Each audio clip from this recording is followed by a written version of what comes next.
Saludamos a esta hora a Jesús García, él es analista político internacional, además editor de política en el diario La Opinión y el diario Nueva York. Señor García, bienvenido a la mañana de NTN 24. Carla, Enrique, muchas gracias por la invitación, un gusto como siempre estar con ustedes. Pues hacíamos ahí un recuento con nuestro corresponsal Alejandro Rincón y también con los informes de Hugo Vecino sobre la línea de tiempo, las líneas de la defensa, como un contexto muy interesante de este caso que pone al expresidente Donald Trump a enfrentar un juicio en un estado en el que lo hizo famoso, como es Nueva York, pero que siempre ha votado en contra.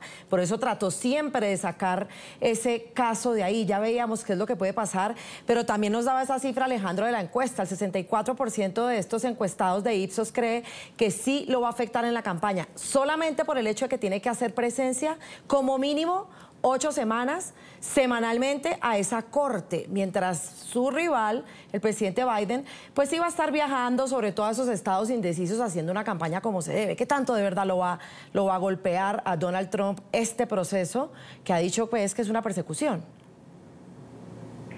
Pues bueno, sí lo afecta en cuanto a su agenda electoral, como bien mencionas, y bueno, el reporte que presentaron es extraordinario porque sí da todo el contexto de lo que está ocurriendo y lo complicado que es este caso, que es histórico, es la primera vez que un presidente en los Estados Unidos enfrenta finalmente una corte criminal. No estamos hablando de un proceso civil, él ya enfrentó procesos civiles, 2 importantes por los que debe pagar millones de dólares y que todavía está peleando.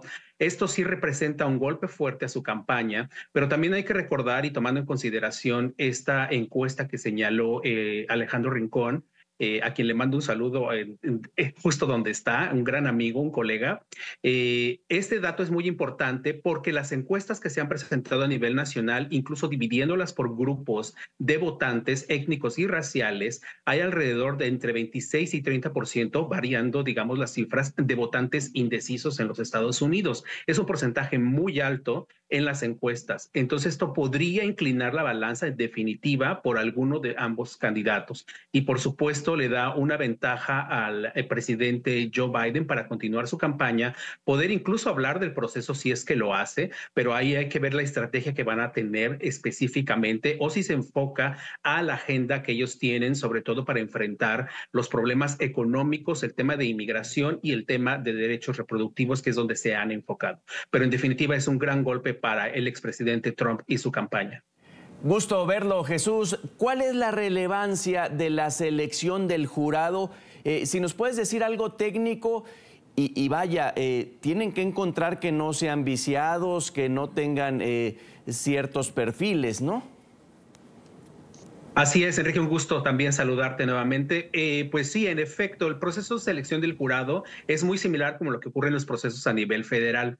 Se mandan invitaciones a todas las personas que viven en este caso, en la ciudad de Nueva York, porque es donde está sentado esta corte. Y entonces en los 5 condados se envían invitaciones a la gente puede declinar la invitación por razones, digamos, de peso, es decir, que sean enfermos o que sean directamente, digamos, estén involucrados en el proceso o que digan que ellos son abiertamente miembros del movimiento MAGA del expresidente Donald Trump. Eso los descalificaría de algún modo. Deben responder, si aceptan la invitación, deben entonces responder un cuestionario que se reveló hace unos días y que es bastante preciso y es muy importante porque este cuestionario no es solamente de los fiscales, es un cuestionario que fue un acuerdo entre fiscales y entre la defensa para determinar, digamos, la imparcialidad de los jurados, del jurado que va a participar, estas 12 personas que, bueno, va a ser anónimo considerando las circunstancias. Entonces, lo que se busca asegurar con este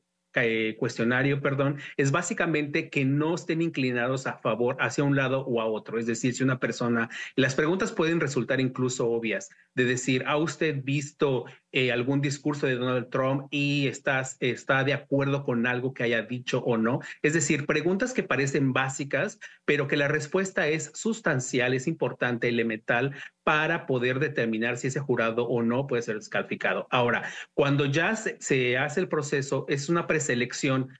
Por ejemplo, vamos a pensar que se preseleccionaron a 70 personas de no sé cuántas se hayan emitido, alrededor decenas de personas que se emitieron las invitaciones, 70 respondieron y se apegan un poco a lo que ellos están buscando. Se hacen cuestionamientos posteriores específicos si alguna de las preguntas pareció como imprecisa, y entonces es cuando deciden ya las dos partes, fiscales y la defensa, tienen que determinar específicamente si aceptan o no a ese miembro del jurado, y el juez pues tiene que certificarlo.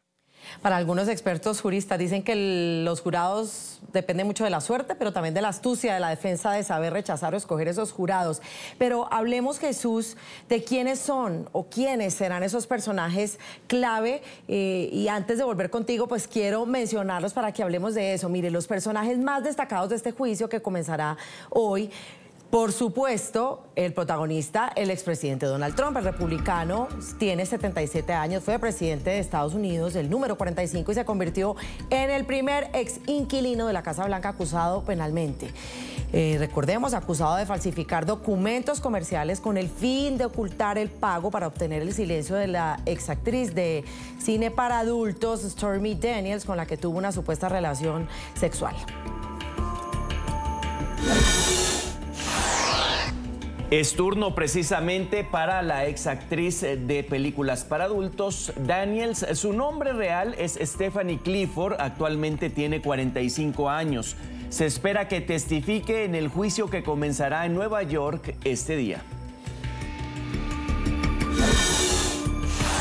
Otro testigo clave de la acusación, se trata de Michael Cohen, de 57 años, fue abogado personal de Trump y fue quien pagó de su propio bolsillo a Stormy Daniels los $130,000 para que guardara silencio sobre esa supuesta relación extramarital a petición del republicano. En agosto de 2018 fue condenado a 3 años de prisión tras declararse culpable de violar las leyes de financiación de campaña en relación con este pago.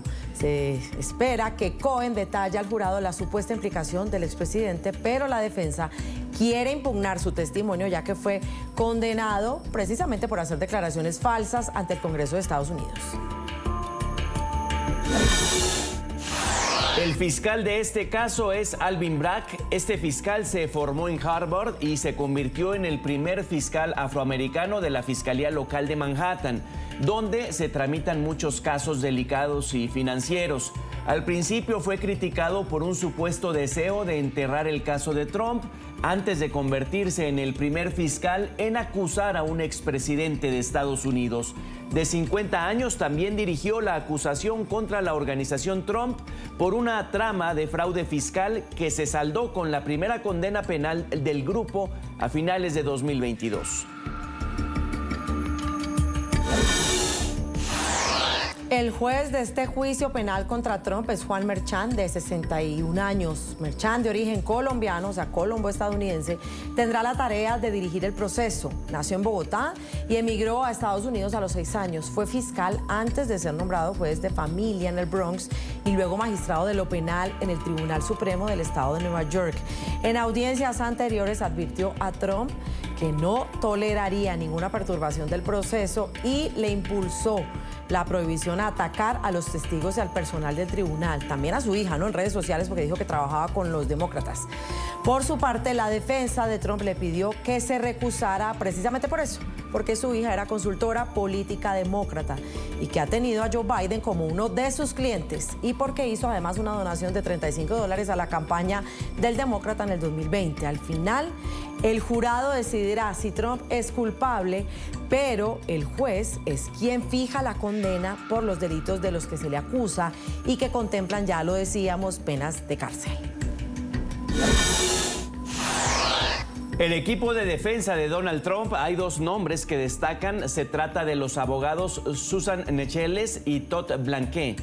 Necheles dirige su propio bufete y se formó en la Facultad de Derecho de la Universidad de Yale. Por su parte, Blanquet pasó 10 años en la Fiscalía Federal de Manhattan antes de convertirse en abogado. Dejó un prestigioso bufete neoyorquino para dedicarse a defender al expresidente Trump. Muchos personajes clave, Jesús, en este juicio, por supuesto, pero hablemos de aquellos que en su momento fueron cercanos, amigos personales de Donald Trump, como en el caso de Michael Cohen, incluso otro testimonio que tienen ahí en remojo de otro asesor, de una persona que trabajó con Trump Entonces, hoy ya son los enemigos y los que están atestiguando en contra de él. Hablemos de ese personaje tan clave como es Michael Cohen, que la defensa pretende delegitimar porque ya ha sido acusado por falso testimonio. Así es, pero bueno, el trabajo que tienen los fiscales es muy interesante porque básicamente tienen que mantener esta narrativa de cómo Donald Trump construyó el proceso ayudado por Michael Cohen para hacer el pago. Hay que recordar también que el juicio no es por el pago en sí, sino por el proceso en cómo se hizo el pago.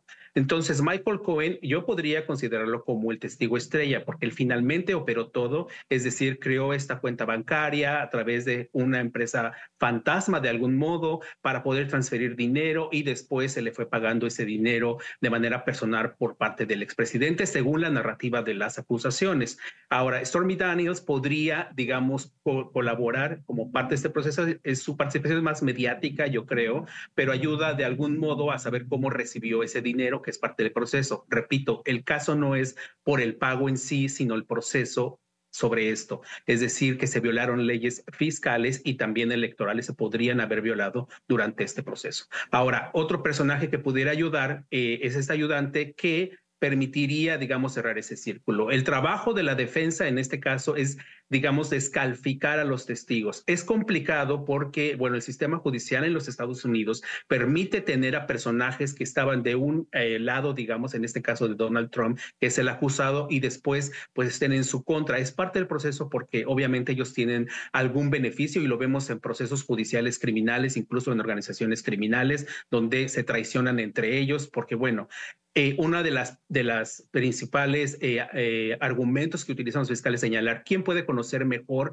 la forma en que operan estos personajes que en quienes estuvieron ahí, lo cual tiene bastante sentido. Y en el caso de Michael Cohen no hay la menor duda, aunque haya mentido, pero él mismo reconoció finalmente que sí había mentido al Congreso, enfrentó su proceso y logró un acuerdo no solo para este caso, sino para los casos anteriores, que uno de los que mencionaban justamente de los civiles y los porque Donald Trump debe pagar millones de dólares. Él participó justamente en ese proceso, una investigación que inició la fiscal de Nueva York, Letitia James, en 2019 y que derivó finalmente en este caso de fraude que lideró Alvin Bragg. Oye, Jesús, el juez Merchant ordenó a Trump no hablar del caso ni de las personas involucradas y el expresidente reiterativamente ha violado eso. No sé si incluso ayer en su acto de campaña en Pensilvania, ¿esto lo impacta de alguna manera? Puede impactarlo porque cuando los jueces hacen una orden establecen elementos de si no obedecen la orden ellos pueden aplicar un siguiente paso que es incluso detenerlo, digamos, por no obedecer o pagar una multa de miles de dólares por no obedecerlo y por cada vez que incumpla con ello pues podría enfrentar eso.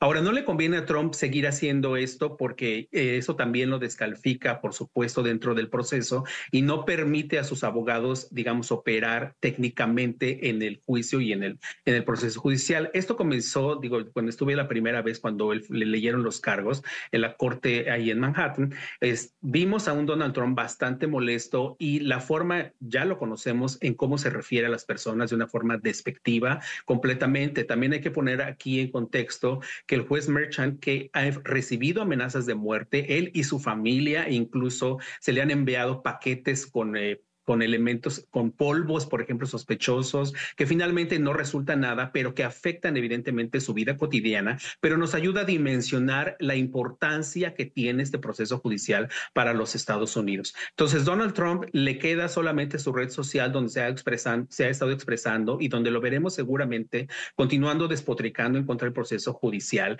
en contra de los personajes, tratando de descalificarlo, pero finalmente el proceso no se detiene por ello. Y vamos a ver también cómo reaccionan pues sus seguidores, porque hay que recordar que, bueno, tienen una base de seguidores muy fuerte y aquellos que son fieles, incluso en el Partido Republicano, sí hay grupos que ya no lo apoyan tanto, sí sigue existiendo un grupo que lo apoya de una manera incondicional, que esa es la parte que a mí me preocuparía más, digamos, en el contexto electoral del proceso judicial, que pudiera haber algún problema adicional y que los seguidores de Trump, los seguidores MAGA, pues lo tomaran de esta forma como muy personal y actuaran como lo vimos en DC en 2021.